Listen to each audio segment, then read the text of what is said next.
Hello दोस्तों, कैसे हैं आप सब। उम्मीद करती हूँ अच्छे और मस्त होंगे।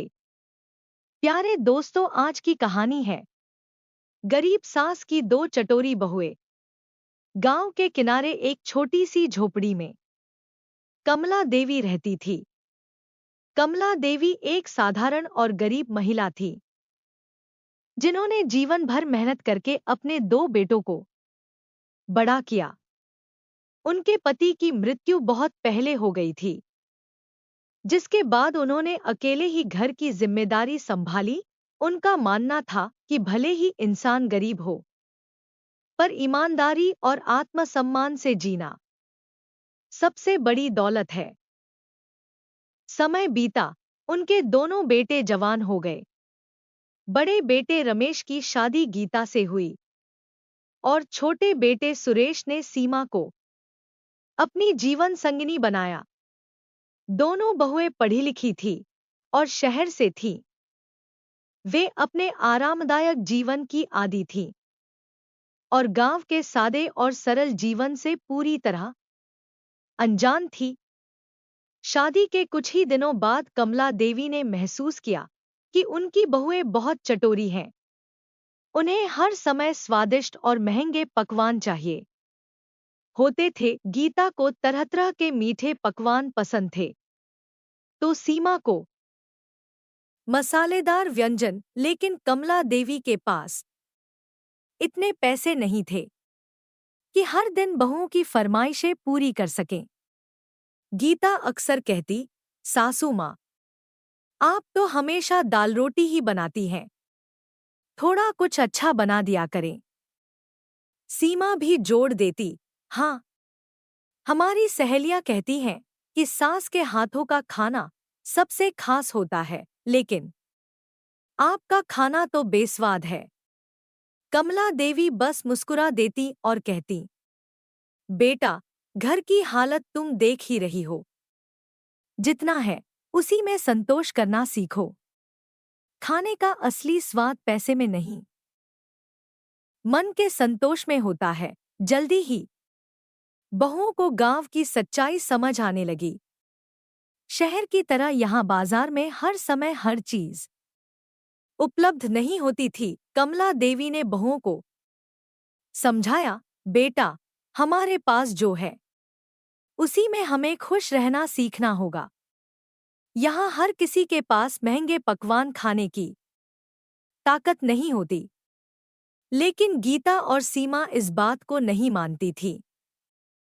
वे अक्सर घर के खर्चे के लिए झगड़ा करती और मांग करती कि कमला देवी उनके लिए कुछ अच्छा खाना बनाए। कमला देवी ने बहुओं की आदतें सुधारने का निर्णय लिया। उन्होंने बिना किसी कठोरता के उन्हें धीरे धीरे सिखाना शुरू किया। एक दिन उन्होंने दोनों बहुओं को अपने साथ खेतों में काम करने के लिए बुलाया।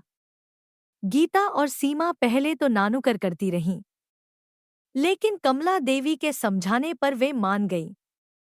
खेत में काम करना आसान नहीं था। सूरज की तेज धूप में काम करते हुए उन्हें पता चला कि रोटी कमाना कितना कठिन है। दिन के अंत में जब वे थक कर चूर हो गईं, तब कमला देवी ने उनके लिए बाजरे की रोटी और छाछ बनाई। गीता ने पूछा, सासू माँ, इतना सादा खाना? सासू माँ, इतना सादा खाना? कमला देवी मुस्कुराईं और बोली, बेटा, मेहनत करने के बाद साधारण खाना भी बहुत स्वादिष्ट लगता है। धीरे धीरे बहुओं को समझ आने लगा कि कमला देवी का जीवन कितना कठिन था। उन्होंने कभी भी शिकायत नहीं की और अपनी जिम्मेदारियों को पूरी ईमानदारी से निभाया। एक दिन गीता ने कहा, सासू माँ, हमें माफ कर दीजिए। हमने आपकी मुश्किलों को कभी समझा ही नहीं। हमें तो बस अपने स्वाद की पड़ी रहती थी। सीमा ने भी कहा, हमें आपकी तरह आत्मनिर्भर और संतोषी बनने की कोशिश करनी चाहिए।